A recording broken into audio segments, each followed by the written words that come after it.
내가 어두움에 넘어져도 험한 골짜기에 쓰러져도 나와 함께하는 주로 인해 나는 두려움 없네. 주는 나의 목자이시니 내가 부족함 없으리요. 그가 나를 푸른 초장에 인도하시는 도다. 주는 나의 목자이시니 내가 부족함 없으리요. 그가 나를 푸른 초장에 인도하시는 도다.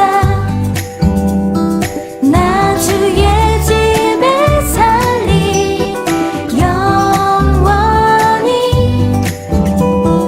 나 주의 집에 살리 영원히. 나 주의 집에 살리 영원히. 나 주의 집에 살리 영원히.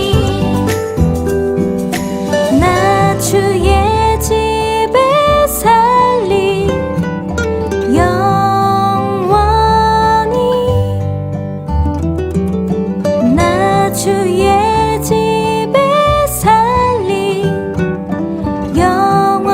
영원히.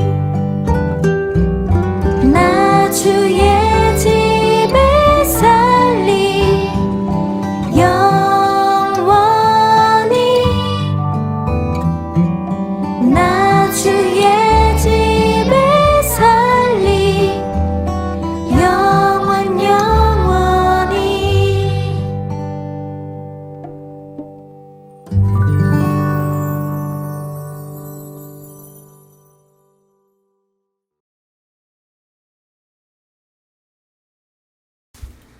전능하사 천지를 만드신 하나님 아버지를 내가 믿사오며 그 외아들 우리 주 예수 그리스도를 믿사오니 이는 성령으로 잉태하사 동정녀 마리아에게 나시고 본디오 빌라도에게 고난을 받으사 십자가에 못 박혀 죽으시고 장사한 지 사흘 만에 죽은 자 가운데서 다시 살아나시며 하늘에 오르사 전능하신 하나님 우편에 앉아 계시다가 저리로서 산자와 죽은 자를 심판하러 오시리라. 성령을 믿사오며 거룩한 공회와 성도가 서로 교통하는 것과 죄를 사하여 주시는 것과 몸이 다시 사는 것과 영원히 사는 것을 믿사옵나이다. 아멘.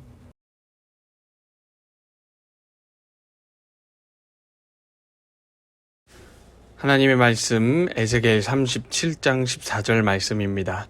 내가 또 내 영을 너희 속에 두어 너희가 살아나게 하고 내가 또 너희를 너희 고국 땅에 두리니 나 여호와가 이 일을 말하고 이룬 줄을 너희가 알리라. 여호와의 말씀이니라. 아멘. 할렐루야. 사랑하는 우리 초등부 친구들 반갑습니다. 오늘 설교 제목을 큰 소리로 함께 읽어보도록 하겠습니다. 시작. 내 영을 너희 속에 넣어. 잘했습니다. 우리 친구들, 오늘 우리가 배울 하나님의 말씀은 에스겔 말씀입니다. 말씀을 잘 듣고 이 말씀을 통해 은혜를 누리는 귀한 시간이 되기를 간절히 소망합니다. 자, 우리 친구들, 에스겔이 살고 있던 남왕국 유다는 목사님이 몇 번이나 이야기했죠. 하나님의 말씀에 불순종함으로 우상을 섬김으로 말미암아 바벨론의 공격을 받아 멸망을 당했습니다. 그때 에스겔을 포함한 수많은 남왕국 유다의 백성들이 바벨론의 포로로 잡혀가게 되었습니다. 이 바벨론의 그발강이라는 강이 있었는데 이 강 주변에서 에스겔은 선지자로 활동을 했습니다. 어느 날 포로로 잡혀있는 에스겔을 하나님이 골짜기로 인도하시고 환상을 보여주십니다. 그림을 보겠습니다. 자, 에스겔이 본 환상입니다. 뭐가 나와 있죠? 골짜기 사이에 뼈들이 가득하고 있습니다. 가득 차 있습니다. 에스겔의 눈앞에 뼈가 해골이 막 가득한 거예요. 하나님이 에스겔을 이 사이로 지나가게 하십니다. 그리고 에스겔에게 질문을 하십니다. 에스겔아, 이 뼈들이, 이 해골이 살 수 있겠느냐? 라고 질문을 하십니다. 우리 친구들 같으면 뭐라고 대답을 하겠어요? 우리 친구들 한번 각자 생각을 해보세요. 하나님이 그렇게 말씀하시면 뭐라고 대답을 할까? 에스겔은 이렇게 대답을 했습니다. 주 여호와여, 주께서 아시나이다 라고 대답을 했습니다. 하나님이 다시 에스겔에게 말씀하셨습니다. 너는 뼈들에게 나의 명령을 전하라 라고 말씀하십니다. 에스겔이 뼈들에게 하나님의 말씀을 외칩니다. 뼈들아, 여호와의 말씀을 들어라 라고 외치고, 힘줄이 생기고 살이 입혀지고 가죽이 덮여라 라고 이렇게 외쳤습니다. 생기를 넣어주리니 뼈들아 살아나라 라고 하나님 말씀을 전했습니다. 그러자 놀라운 일들이 일어나기 시작합니다. 하나님 말씀대로 에스겔이 많은 뼈들에게 명령하자 많은 뼈들이 움직이기 시작합니다. 이 뼈 저 뼈가 착착착착착 맞춰줍니다. 서로 연결이 되었습니다. 그리고 그 위에 힘줄이 쫙 생기고 그 위에 살과 피부가 생겨났습니다. 완전한 사람의 형상이 만들어지게 됐습니다. 그림에 나오는 것처럼 사람들이 많이 보이죠? 뼈들이 사람으로 변한 겁니다. 너무나 놀랍습니다. 뼈들이 연결되고 힘줄도 있고 살과 피부도 생겨가지고 겉으로 보기에 완전히 살아난 것처럼 보입니다. 그런데 완전히 살아난 것은 아니었어요. 에스겔 37장 8절 말씀 목사님이 읽겠습니다. 내가 또 보니 그 뼈에 힘줄이 생기고 살이 오르며 그 위에 가죽이 덮이나 그 속에 생기는 없더라. 생기는 없더라. 우리 친구들 뭐가 없어요? 생기가 없단 말입니다. 여기서 생기는 이스라엘 말로 루아흐예요. 루아흐. 루아흐는 새로운 영, 하나님의 영이라는 뜻을 가지고 있습니다. 하나님이 아담과 하와를 만드셨을 때 먼저 흙으로 사람의 모양을 지으시고 거기에 루아흐, 하나님의 영을 불어넣음으로써 아담과 하와가 생명을 가지게 되었습니다. 마찬가지예요. 뼈도 연결되고 힘줄도 생기고 살과 피부도 중요해요. 이게 다 있어야 돼요. 하지만 진짜 중요한 것은 생기, 하나님의 영입니다. 생기가 있어야 완전히 살아날 수가 있는 겁니다. 에스겔 37장 10절 말씀 목사님이 읽겠습니다. 이에 내가 그 명령들을 대언하였더니 생기가 그들에게 들어가매 그들 곧 살아나서 일어나 서는데 극히 큰 군대더라. 할렐루야. 그렇죠. 생기, 이 하나님의 영이 들어가니까 마른 뼈들이 완전히 살아나게 되고 큰 군대로 일어나게 된 겁니다. 사랑하는 우리 친구들, 하나님의 백성인 이스라엘 백성들이 하나님을 믿지 못하고 수많은 우상들을 섬기고 하나님 말씀에 불순종하여 심판을 받아 망하게 되었습니다. 이 골짜기 해골과 같은 신세가 바로 되어버린 거예요. 완전히 망해버린 거예요. 생명이 없는 겁니다.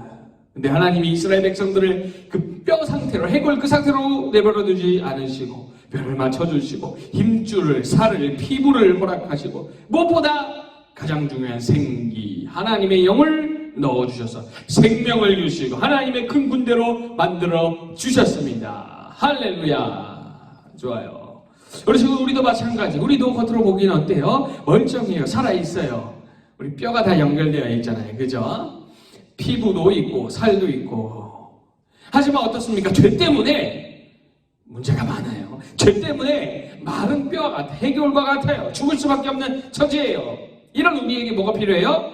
하나님의 영이 필요합니다. 특별히 요한복음 14장 26절 말씀을 보면 하나님의 영에 대해서 구체적으로 말씀해 주십니다. 목사님 읽겠습니다. 보혜사 곧 아버지께서 내 이름으로 보내실 성령, 그가 너희에게 모든 것을 가르치고 내가 너희에게 말한 모든 것을 생각나게 하리라. 아멘. 하나님의 영이 뭔지 구체적으로 설명하고 있어요. 뭐라고 말씀하느냐? 보혜사, 성령 하나님이다 라고 말씀합니다. 따라합시다. 보혜사, 성령 하나님. 그렇죠? 이 보혜사는 도움이라는 뜻을 가지고 있어요. 성령님은 우리가 하나님의 말씀을 깨달을 수 있도록 도와주시는 보혜사의 성령 하나님입니다. 그리고 또 우리가 예수님을 믿을 수 있도록 도와주시는 분이 바로 성령님이에요. 그리고 하나님의 백성답게 살아갈 수 있도록 능력을 주시고 하나님 말씀을 순종할 수 있도록 도와주시는 분이 바로 성령 하나님이십니다. 보혜사 성령 하나님, 우리를 도와주시는 성령 하나님이십니다. 사랑하는 우리 친구들, 하나님께서 우리에게 성령님을 보내주시고 성령님이 우리를 도와주셔서 우리가 예수님을 믿고 하나님 말씀대로 살아가는 은혜가 있기를 간절히 소망합니다. 마른 뼈와 같은 죄로 말미암아 해골과 같은 우리가 성령님으로 말미암아 하나님의 영으로 말미암아 큰 군대가 되고 하나님의 백성으로 멋지게 살아가는 모두가 되길 간절히 소망합니다. 죽도록 예배를 마치겠습니다. 지금은 우리 주 예수 그리스도의 은혜와 하나님의 사랑과 성령의 교통하심, 보혜사 성령 하나님의 도우심으로 말미암아 하나님의 큰 군대가 되어 나라 민족을 위하여 크게 쓰임받는 우리 초등부 위에 지금부터 영원토록 함께 있을지어다. 아멘.